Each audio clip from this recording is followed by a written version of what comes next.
Right. Hello, I'm Stefan Greber. Just putting things away. For anyone who doesn't know me already, I'm the former project leader for LXD at Canonical at that point. I've since left Canonical and I'm now helping out putting the LXD fork in place called Incus. I'm effectively working on my own under that name that you're seeing on screen called Zably, and I'm primarily still working on containers, virtual machine type projects, and running the Linux containers project that Incus is part of. For this initial video and live stream over on this channel, I figured it might be interesting to try and convert a Linux system, in this case my desktop machine, from LXD over to Incus. As you might have seen, the Incus fork happened, like a couple of weeks ago, something like that now. And there's been quite a bit of work on there. Like all of the tests passed, there's been a number of contributions to add new, mostly repart a number of features, move around a lot of files, rename a lot of things. The tests passing cannot tell us that Incus by itself mostly works. The test suite for Incus runs like tens of thousands of containers, so it's a pretty good idea that this should all work out. I'm not aware. I don't know how many people have actually run it directly on their own machines, are actually using it kind of day to day to run anything. So I figured if I'm going to be working on this thing mostly full time for a little while at least, I should probably get going and effectively replace LXD on my machine with Incus. This is probably going to be a potentially entertaining video. I really don't know. Like everything could just work right out of the box and everything, will be done in 15-20 minutes. Or quite more likely, there's going to be a bunch of issues kind of along the way, and I'm going to have to deal with that. So here I've got the GitHub page for Incus open, so you can see that there's been a most recent change was a few hours ago, actually yesterday, when I merged a branch to remove Maz from LXD from Incus. We now have another pull request that's about ready to be merged that will remove some more mentions of LXD and Canonical across the code base.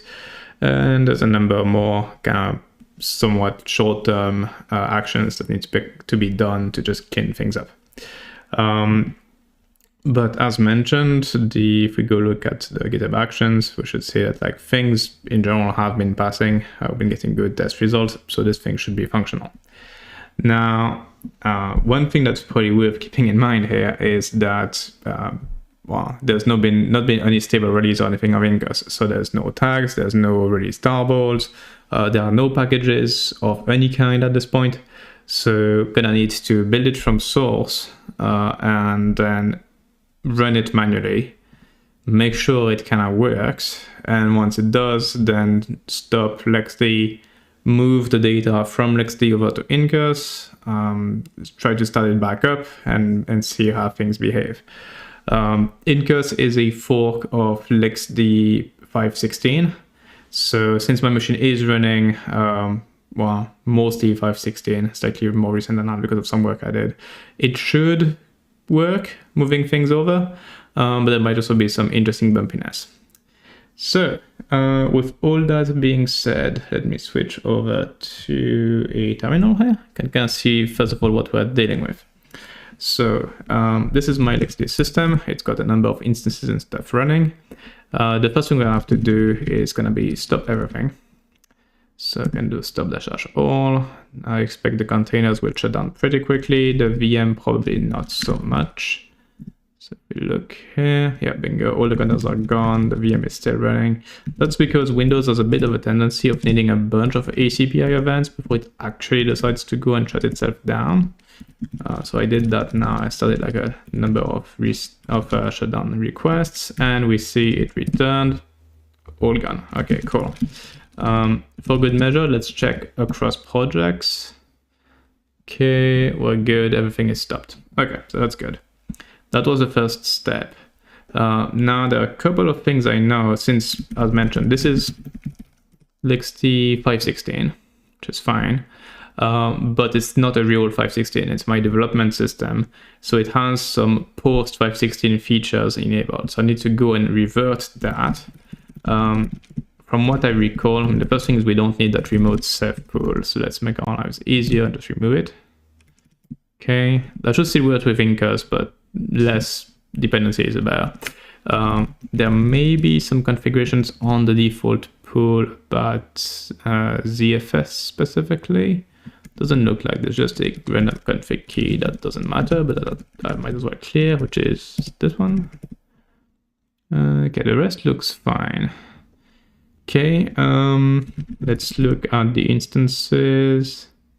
Yeah, I don't think I've got any instances left that are using pre-release config keys, so that's good. Now, if we look at the volumes on the default pool, the same isn't true there. So we see what's on that. Oops. Volume show default Docker. What's on that one? This one is in block mode. That's not really a problem. That's fine. The shared one is going to be a problem, I think. ZFS shared. Yeah, this one uses ZFS.delegate equals true. That line here, that is not in LXD 516. So that could cause a bunch of issues during the move. So kind of needs to, well, in this case, just get rid of the volume entirely because I don't think it's used. Actually, same goes for the Docker volume. It can go away. So just remove those two. Okay. So what's left are containers, images backups, and Windows 11 VM. Okay, so that's fine. There shouldn't be anything weird with those. Again, with the instance list, nothing in there looks like it's going to have any problems. The project list shows 3 projects. That should be all fine. Now, for something else that's going to cause issue, if we look at the config key, we can see that my machine is configured to use RBAC. RBAC doesn't exist anymore. At least not in the current form. So it was using canonical RBAC. This is no longer supported in Incus, so we need to get rid of all of those config keys. Otherwise, things are gonna fail. Okay, so that leaves it with BGP, metrics, OIDC login, which is fine, and the storage volumes. Okay, so that's fine config-wise. So that should all. At this point, the config on the system should be compatible with Incus. I'm just going to check the networks as well for good measure.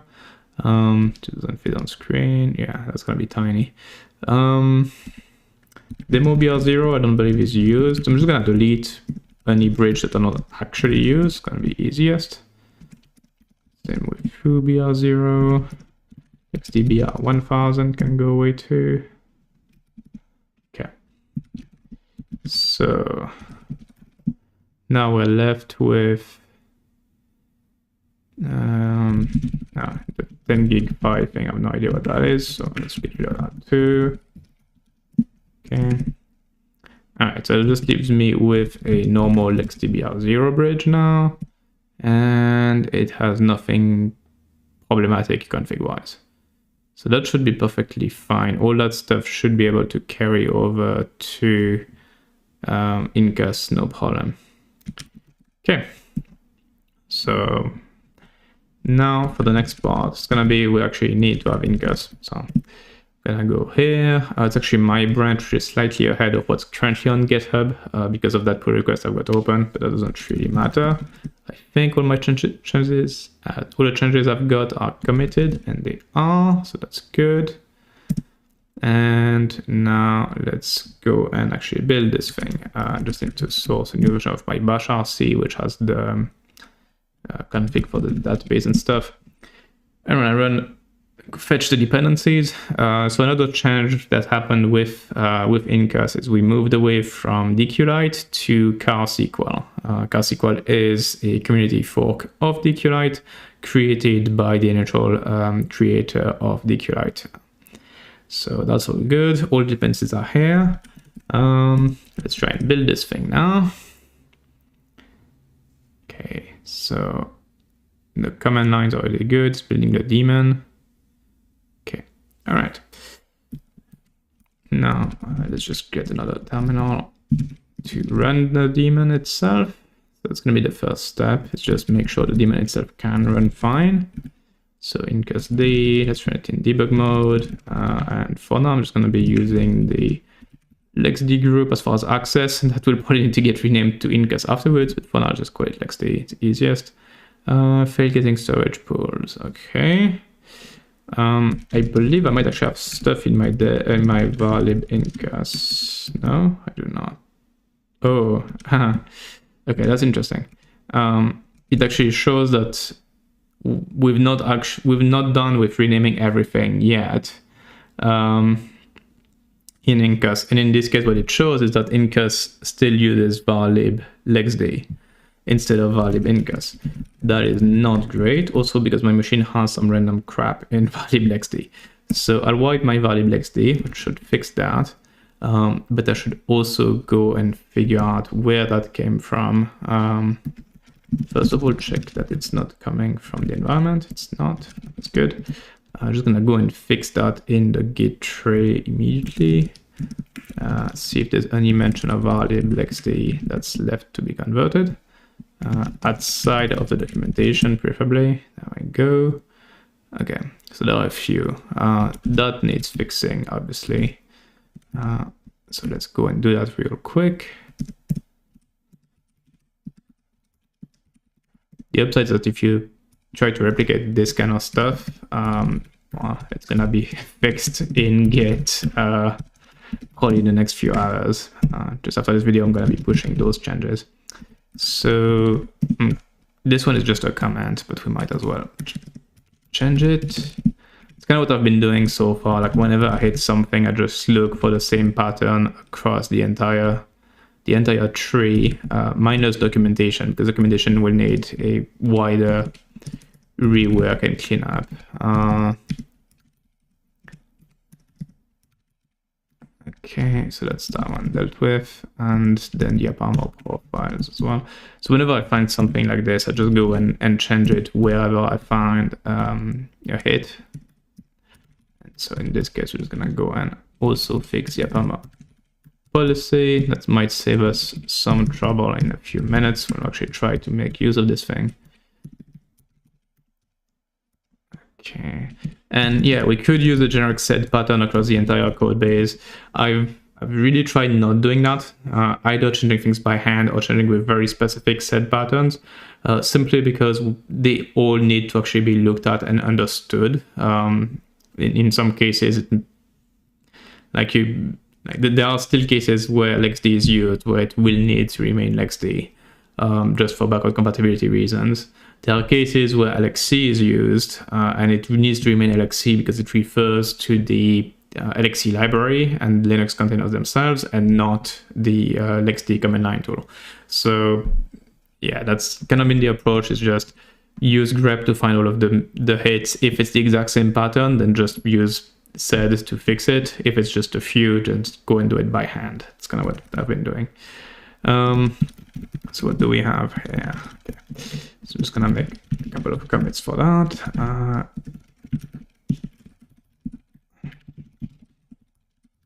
Okay, so that's this one. And then Incus itself.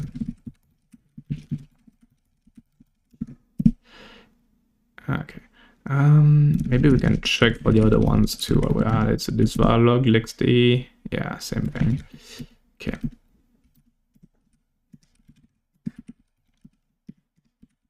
Just gonna fix those as well.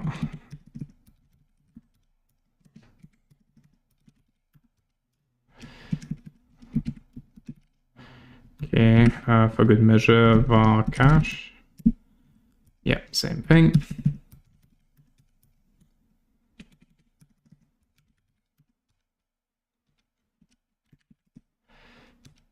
And might as well fix this one. Okay, I think that's it for all the mentions. I'm just gonna clear all mentions of LXD in this file while I'm at it. That's gonna make things well. This one we can't yet. Okay, cool. So that's that one sorted out. And then we have the cache, which I did already. Okay, then we're good. Cool. There's a question around reference to variable XD without the leading slash. I don't think so, but we can check. So cache is fine. Just in docs looks like, which again, don't care about those right now. Log is fine. Yeah, so that's clear. Okay. I'm just gonna do a quick rebase of that stuff. So I'm gonna apply this one on top of the one changing shared. That's a fix up. I'm just gonna reword this commit because it does.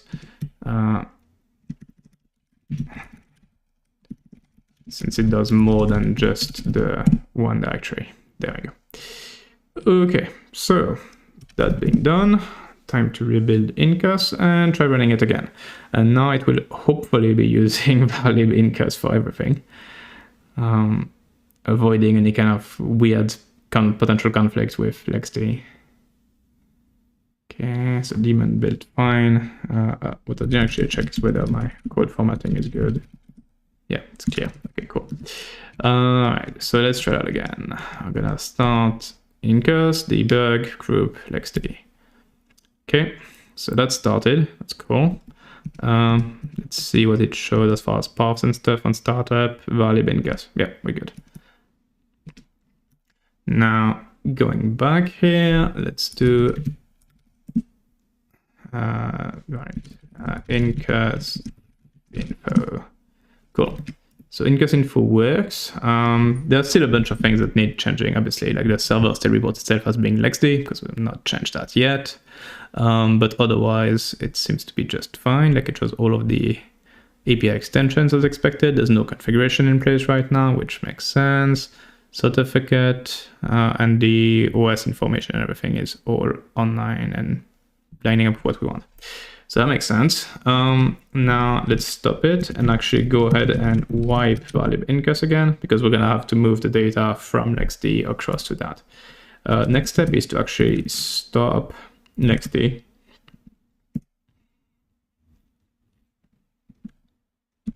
Okay. Still need to be careful because even though it's stopped, socket activation should still be possible, so it could still be a problem. Okay, we can see there's only 2 CLI tools currently running using those binaries. Let me actually, close those 2. They're in on a different screen here. Okay, there. So no more LXD running at all on this system. That's good. Now let's try to make things behave. I'm gonna go with the big hammer. You might actually want to be a bit more careful than I am, maybe. Actually, let's see. If it's small, we might be able to just do a copy. That could be cleaner. Is it 1 argument for one file system? There's a DU option for one file system, isn't there? Oh, yeah. Extra dashes. Okay, well, that's tiny. Cool. So we can do a rsync from LXD to Incus. Just moving this, I can see. Okay. Okay, well, I did that slightly wrong. Let's just go in that directory, move everything in LXD here, get rid of LXD. Okay. So that's what we're looking at. That's the normal setup, but there's obviously some issues here. You can see there are a bunch of symlinks that don't point to the right location at all, so that's gonna need fixing. I'm reasonably sure the cache directory is not gonna be used outside of the snap because it's gonna use var cache incus instead. So I can delete that. Database devices, that's fine. I think I saw something in disks. Yeah, that makes no sense. There's no BRFS pool on my system, so that's a weird leftover from a previous test. So that needs to go away. Logs are gonna go away in a different location too, so I can delete those. Okay, as far as directories, we're good. Socket needs to go away. Yeah, okay. So now we just need to fix those symbolic links.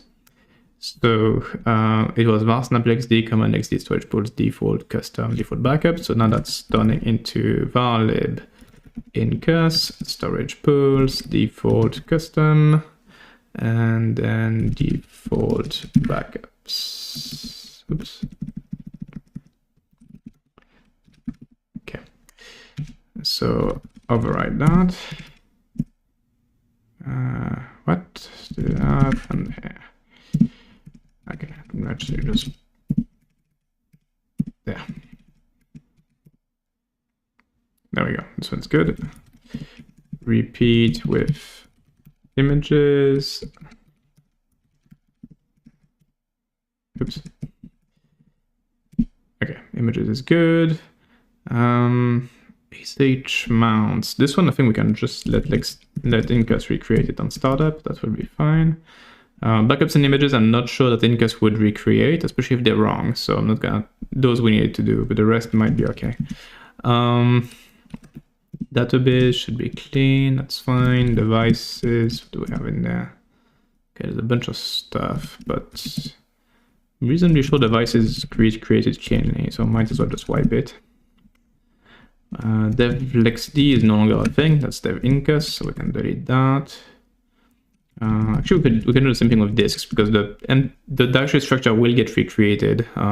Just stuff that has useful data that you don't want to do that to. Security is also gonna get repopulated if it's gone, so we can remove it.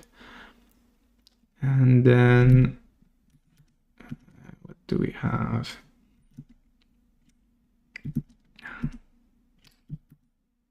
Just trying to make it so I can watch the YouTube output at the same time. Okay, cool.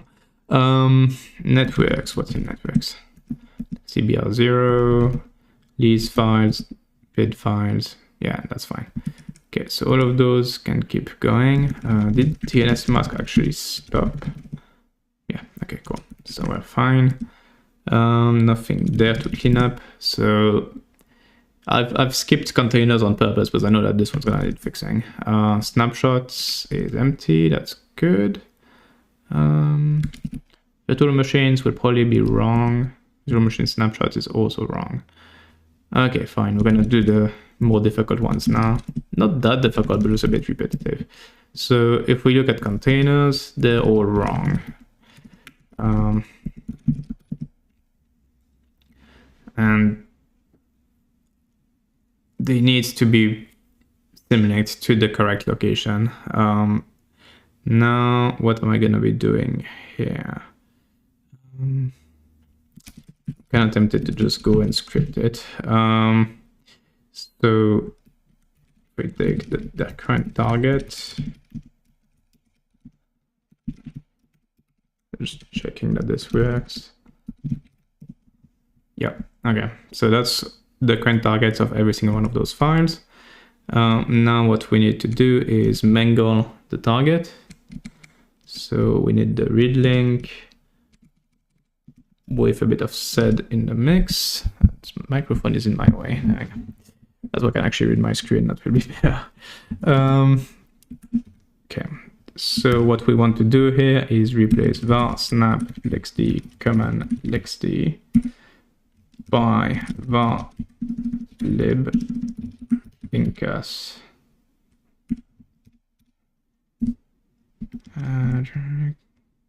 Oops. Yeah. Okay, so that's the new target for all of those, which looks correct to me. So given now we know the new target, what we can do is change the thing to rm the file and then target onto the file. And that fixed it. They're all pointing where they should. In theory, it's rinse and repeat with the rest. So snapshot, I think we said there's nothing in there. Yep. VMs, there's one entry. Bit overkill to use the script for that, but it will still do the job. And then same deal with the snapshots. Run that. And we're good. Okay, so in theory, that's all of the symlinks and stuff all replaced, and we should be fine. The other thing I didn't remember, but I think we might be okay, is the ZFS datasets. So that's what we see here, that it's not super readable. So I just want to look at the LXD ones. Specifically, what I'm looking at is the mount point. So if it says legacy, it doesn't matter. So we can filter those out. And I think what's left are just old mistakes, effectively. Things that probably should not be around anymore. So that should be okay. There's an image that's weirdly active and mounted, which makes no sense. I might actually just go and fix that one here. So it's mount point none, probably on an image. And then this guy here. Okay, so I just wanted to make sure that there was no setting in ZFS itself was still referencing the old path, but that's fine. LXD in general uses legacy as the mount point for ZFS, which is that LXD Incus will directly call the mount syscall to mount things instead of using the mount point property from ZFS. Okay. So with that done, we should be good to try and start the daemon again. So let's see. Okay, that worked well enough. Invariant configuration key, unknown key, OIDC, URL params. Oh yeah, that's an old thing that didn't actually make it in the final release of our OIDC support. So I'll need to clear that. But Incus info shows that we're fine. Temporarily the name of the Incus command line. We have since moved to just using Incus, but that's why I still muscle memory. Okay, so OIDC. Okay, I don't actually see it. Where does it see it? It might be just in the database and not visible in the NCI. Yeah, there we go. Okay, tiny bit of database surgery, but that one is not because of Incus at all. It actually is because of a leftover old config. I suspect the low-key keys are actually in the same camp, where they do, like, low-key support does exist and does still exist in this case. But I think the names have actually changed. So I'm just gonna clear that. So it's 24, 26, and 57 that I want gone. Okay. So now the config is fine. And let's just restart it for good measure, making sure that there's no weird error. Okay, so he's complaining about virtual machines because I don't have QEMU installed. So that's another big difference here, is that I used to be running the LXD snap. LXD snap comes with every single bit of dependencies pre-installed. That is not the case here because I'm running it directly on my machine. So since I don't have QEMU installed, well, it's complaining a bit. Trying to remember what the actual name of the package is. It's just x86. Yeah, it is. Okay. So I'm gonna be installing that. That way I'm going to have QEMU and I'll be able to actually start VMs. There's still going to be a bunch of issues probably because the Ubuntu shipped firmware might not be ideal for use with Incus. That's going to be a whole thing that I'll take care of in the next coming weeks or months when I actually put some initial packaging infrastructure in place so that those using Ubuntu or Debian can easily consume Incus with the optimally built QEMU and firmware and all that kind of stuff. But for now, that should be good enough. So just restart it again and see if we've got less warnings. So we should be getting some warnings here because of cgroup 2. That's fine. Okay. QMP is happy, so that means that the VM support has initialized this time and there's no error for anything else. Okay. So let's see just how working this thing is. Now, if I do Incus list, okay, good news is we see what we're expecting, right list of instances. Same thing for projects. Let's look at the networks. That's good. Do we have DNS mask running for that network? We do. Okay, that's encouraging. Let's try starting a pretty simple container. My speed test container is very simple. Okay, started, got an IP address. Okay. Okay. Executing inside the container. Okay. I used to have the split test binary somewhere in there, but I think it might just be installed globally. Yeah, there we go. Okay. Can just make sure it works. Yeah, works well enough. I just canceled it because otherwise it can actually interfere with the stream, which definitely don't want that. But yeah, it's running fine. Cool. So containers seem happy enough. Let's try a couple of more complex ones, because both kernel build and LXD build share data with the host system, so that could be a problem since we removed shiftfs support from Incus. But I'm also running on a modern system that's got VFS ID map support directly in ZFS. So I think that's probably what they did, and that seems to be working just fine. So if we go in LXD build, let's see what it's using for its mounts. No, it's not using the ID map shift option. So it might be that the file system was already remapped on this one. Let's look at this guy, see if it's doing the same thing. Oops. Okay. And this one does use ID map shift. Okay, cool. And you can tell that whether it's using VFS ID map shifting or not by just looking at the mount options here. We can see the ID mapped piece. That means that the file system of the container is stored unmapped on the host system, and then it's just mapped into the namespace on startup. Okay, so that's working. Now for the even more terrifying one, which would be running Windows 11. Yeah, okay, so that one is not happy because I actually use TPM since Windows 11 kind of requires it. So I need to install a WTPM. Let's try that again. Okay, now it's failing for some odd reason. It might be a Parma, maybe? Let's see. So if it's, let's just clean my kernel log entirely. That's a really good starting point. Then start it. Then clear the kernel log again and see what happened.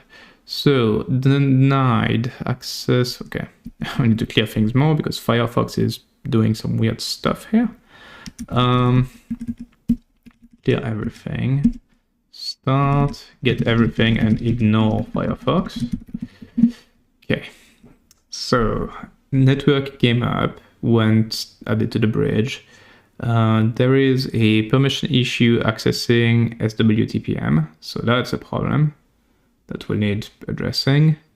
Was there anything else relevant? Machine ID shouldn't be a blocker. Varlib Incus kinda is a bit of an issue. GSS should not be an issue. Okay, and that's gonna be in the Apama profile for the VM. So let's see if we can sort that one out quickly. So that would be Apama. Oops, because someday I'm gonna type this thing right the first time around. Instance QEMU. Okay, so let's take a look through this guy. Because that's where things. That's where we've got everything as far as the Obama profile allowing LXD access. Okay, so we've got devices path here. That should be what covers this WTPM case, probably. No, actually, no, it's in the state directory. Okay. That's not the one. Path would in theory cover that, so there's an issue with that one. Was there an OS release? I thought there was, or something along those lines. Oh, it's machine ID. Okay, never mind. Okay. Library. Raw Palmer. Okay. So what we can do is go look at the actual profile that was generated for it. So it's going to be Incus. Actually, I need root for that. Security, Obama, profiles, and then we want the VM. Okay, so it will add access to that. That makes sense. Makes sense. What's phrase? Okay. Binary. Is there? Sure. Okay. So it's got this entry here, which should cover what we need for the VM itself. Let's just compare, see exactly what it wanted to do and why that might not have worked. So we got this guy here, and the denied was here. Okay. So varlib incus storage pools is fine, default is fine, virtual machines is fine, win11 and lower. Okay, so that's fine.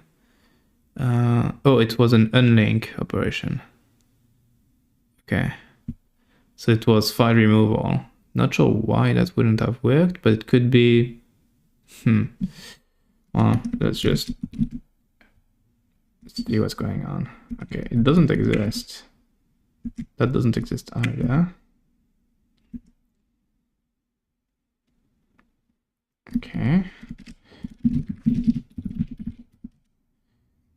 Oh, I guess it exists when it's actually running. Yeah, it's an interesting one. I'm also not sure this is the actual core, like the actual source of the failure, but it seems the most likely. Well, actually, that's SWTPM, so that's not gonna be it. Let's just see show log on win11. Oops. Right. Daemon. There. Failed to connect. Okay, so the issue is SWTPM failing to run. What profile is SWTPM running under? It's running under profiles ability. Oh, okay, I see the problem. Okay.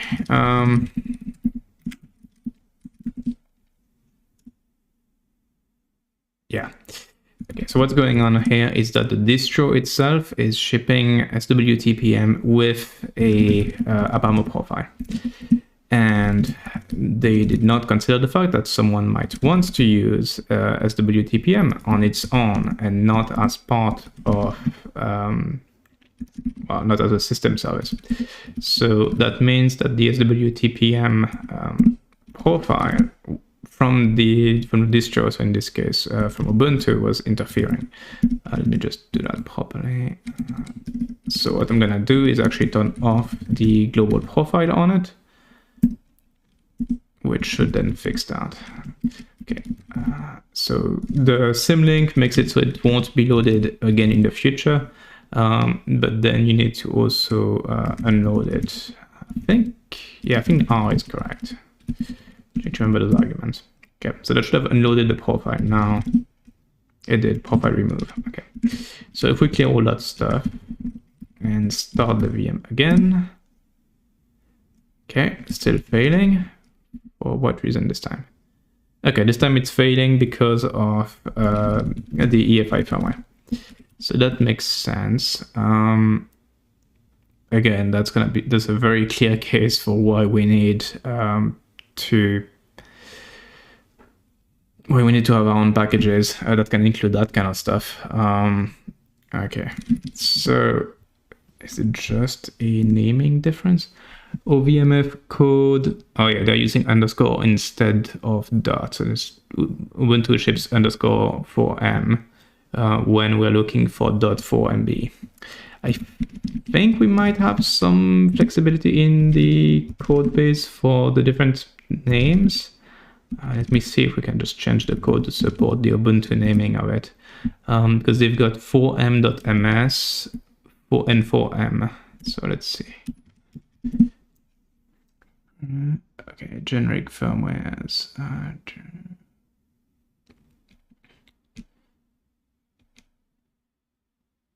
Okay. I think it's just a priority order and it just goes down that particular order. So I might be able to do something like this. What is underscore for M? Okay. And yeah, VMF code underscore for M. It's fine. And the vars is the same naming. Okay.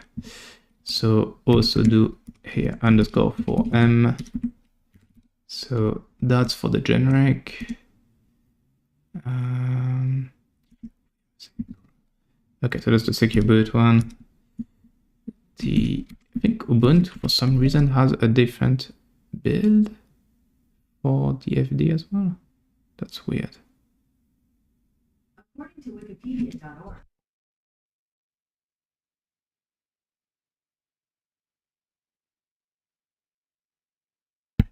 Okay.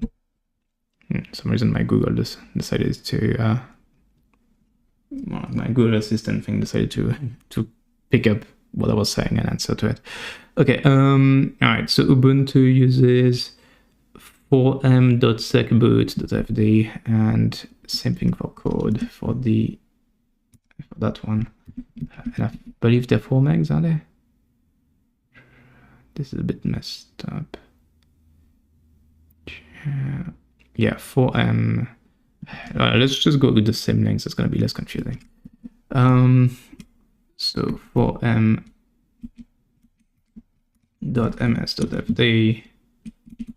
4m.ms.fd, is that right? var 4m ms.fd, yeah. Okay, so that's for the 4 megs one. Do they actually ship 2 megs separately, or what do they do? Okay, 2 megs is just a generic name, and vars is .ms.fd. Okay, I think we've got fallback to that. Yeah, so that's fine. Fallback here. Yeah, that should be fine. There's no CSM firmware on Ubuntu, so that's not a thing. Okay, so that's just the 4 megs that needed fixing.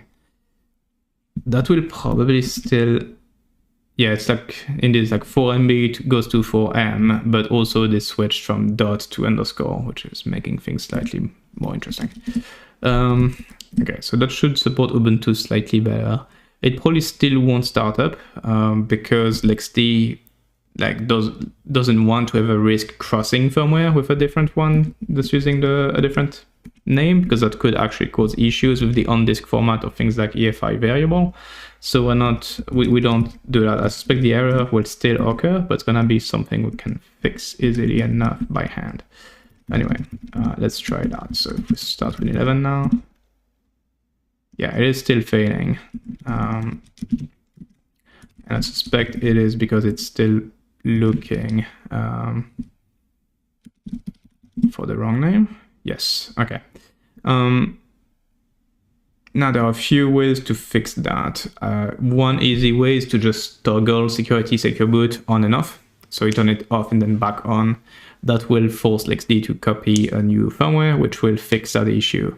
The problem with that is I've got BitLocker keys and I don't really want the firmware to get reset because it would change the hash, which would then force me to enter a very long BitLocker reset key thing. So I'm gonna go for the other alternative here, which is to just go and fix it by hand. So if we look for Win11, can find that particular VM. I'll take its main volume here, man that to /mnt. If we go look there, now we see OVMF vars 4 meg/ms and then the QEMU and VRAM also being a symlink. So, and it effectively uses that to figure out what the name of the corresponding firmware file is. So what needs to happen is this guy needs to be named using the Ubuntu naming. So that becomes that. And then the NVRAM can get remade. Okay. So that should then sort that out. If I mount it and start the VM again. Okay, that still failed. Why? Okay, now we're getting a permission denied on user share OVMF, so that's probably back to a Palmer at that point. So if we look for denials, specifically OVMF, nope. Huh. What now? Oh, it's uppercase. There we go. Okay, so it is an Palmer denial to access that particular firmware. So _4m.secboot.fd, and that's because Palmer is quite an annoying beast, which doesn't know what a symlink is, or at least doesn't really treat it properly. So what's going on here is that this is a symlink, and the name of the firmware path. So the policy will have allowed user share OVMF code 4m.ms.fd. But the Palmer resolved it to the final target of the symlink, which is .secboot.fd, which is not allowed by policy, therefore things blow up. So that's what's going on. There is a common enough workaround for that. Just checking what we're doing for the firmware exactly in there, because there should be... how does that work? Library path. exe devices path. Oh, there we go. Okay, OVMF path, OVMF code, OVMF. Okay, and so it's, in this case, it should just be a matter of also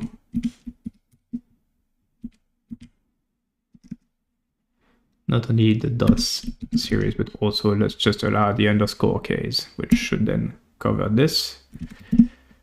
Rebuild.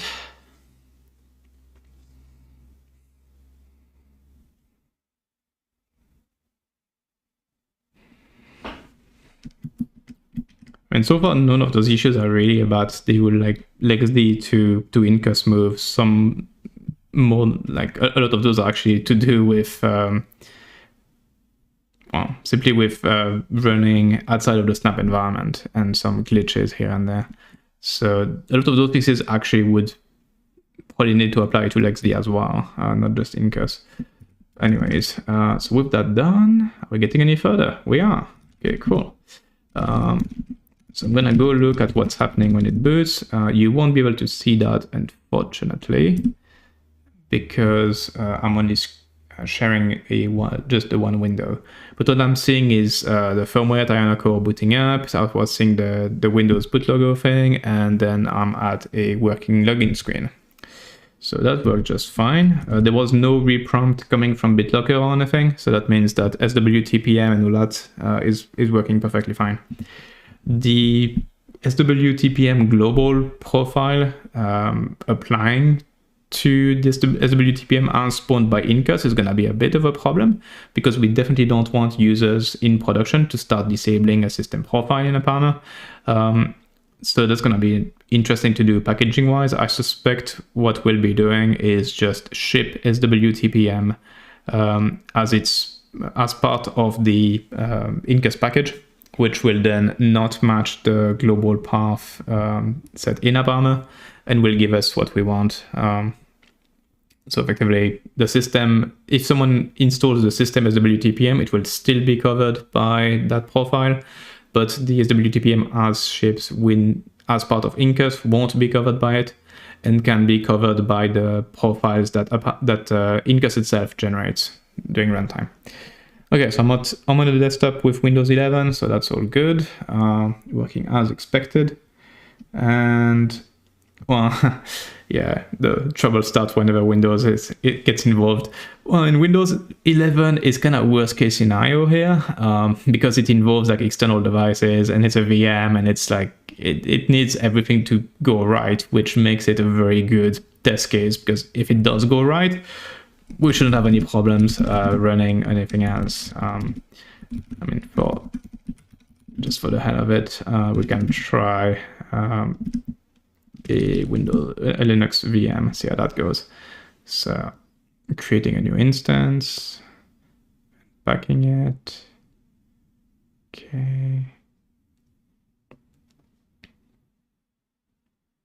Okay, starting up, and here we go.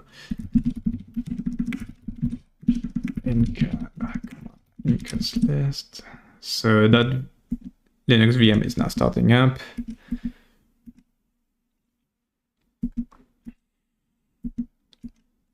Just give it a few seconds. Might actually have some fun there because I'm pretty sure it must be started at this point. Yeah, we're on the login screen. We can't get a shell inside it yet. The reason for that is simply because we're still working on the agent side of things. There is no, we've got an Incus agent. It is advertised to the guest as an Incus agent, but the images themselves don't currently know what an Incus agent is. So there needs to be some tweaks be made there. So that we can actually get an agent running in the VMs that we can use. It's on my to-do list to look at this week or next week, but that's gonna be a tiny bit of an issue for VMs for anyone moving over right now. If you use the console and you log in with a username and password, it works perfectly fine. But if you need the agent, you're gonna need to manually install it and run it inside the VM, which is not ideal and something we're gonna be working on pretty quickly. I suspect we might have Incus pretend to be LXD, so effectively advertising itself as both LXD and Incus to the guest, so that any existing guest can just still trigger the normal agent logic and effectively get the Incus agent loaded that way. That's probably going to be the easiest fix. I mean, I can check if I can do that fix very quickly. It's basically a device called org linux containers.lxd normally that's advertised to the guest, which we still advertise. Okay. So yeah, it's not failing for the reason I was thinking it would fail. So it's slightly different. So right now it would see the device. It should be able to access the config drive. Oh, but the config drive might have a file called Incus agent on it instead of LXD agent. That might be the issue. If that's the issue, I can fix that too. Let's just try real quick. So if I go look for the VM, what do we have in there? Well, that was my Windows VM, which is probably not a good test. Hold on. So if I mount that and I mount V1, let's see what that looks like. Okay. All right, yeah, so that's a bit of a problem. There is no install.sh here. Probably tries to use LXD-agent, which doesn't exist anymore. And we don't have an Incus agent binary there either. Yeah, that's gonna be a bit of a mess. I mean, can I do a temporary workaround for that? Really? Maybe. Let's try to just copy the Incus agent as LXD agent directly in the config drive. Okay. And then get out of there and mount that and start it back up. Oops. Tell you one day I'll get it right. Okay. So obviously the config drive needs a bunch of work to actually include the Incus agent properly in it. It needs to have all the scripts and everything in there need to refer to the Incus agent. We're gonna want to have a symlink from the Incus or from LXD agent to Incus agent so that existing VMs don't fail. And then I have to make sure that when advertising to the VMs, we advertise both Incus and LXD for the time being, so that any existing agent just behaves. All right. What are the chances that this actually works now? Oops. V1 dash. Oh, yeah, so that's better. It's still failing, but it is talking to an agent now. I'm not exactly sure why the agent is rejecting that particular request. That path has not changed. So it's probably a bug. I'm not sure if we regressed something by accident when renaming everything in Incus or what. Yeah, that's going to be an interesting one to sort out. So currently containers working very well. VMs work in progress, let's call it that. Just checking for a new container, but the way containers work, that should just work right out of the box. All right, so Incus list, yeah, exec c1 bash. Yeah, so containers work perfectly fine. We should actually even have things like dev Incus in here instead of dev LXD. So that's been switched over already. Can maybe poke it to just make sure it works. So if I go Unix socket, Incus, oops, dev Incus sock, Incus /1.0. Yeah, so that works perfectly fine. It tells me the name of my host, it means a container. That's all working as expected. So yeah, containers seem to be working perfectly fine, at least on this kind of setup with ZFS, and after having fixed the symlinks and cleaned things up a bit by doing the manual move. VMs, they start, which is okay, but you do need to be careful if you're using SWTPM, and currently the agent is all kind of broken, so that will need to be looked at so that both existing VMs and new VMs all behave properly. So that's going to be happening pretty soon. Also, just worth mentioning, this is like an exciting stream thing to do it on my own machine. Obviously, I'm one of the main developers on it, so wanted to make sure that I can actually use it day to day, because that's the only way we're going to get bugs out of it. Now for normal users of LXD, you probably should not do this. You should keep using LXD for the time being, and wait until we do an initial release of Incus, which is gonna come with an official migration tool. The official migration tool will effectively do all of the stuff I've done now, but automatically for you.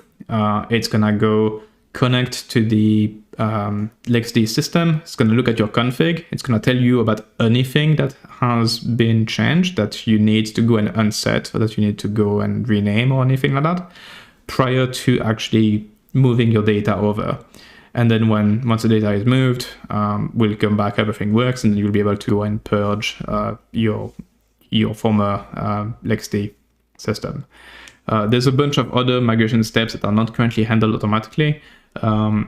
I think, let's see, I suspect that this is going to be kind of wrong. Yeah, so technically the CLI doesn't really know what LXD is anymore, but it's supposed to be Incus. So we can see that local, which I've been using, registers correctly as Incus. Everything else still shows up as LXD, and I have no idea what happens if I actually try to access any of it. We can probably see, but it might get confused by the protocol. No, okay, it still works.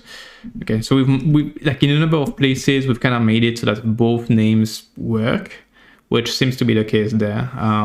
There may need some automatic steps to go and rename all of those over to Incus automatically on first try and all that kind of stuff. So there's still quite a bit to do. There's also a mounting list I'm keeping on the side of all of the breakages we're aware of. So effectively all of the breaking changes that need to be disclosed to anyone upgrading. And that's all going to be part of the initial Incus release, like making sure that that we're pretty transparent about what features have been removed. So if you need those, you're going to have to stick to LXD.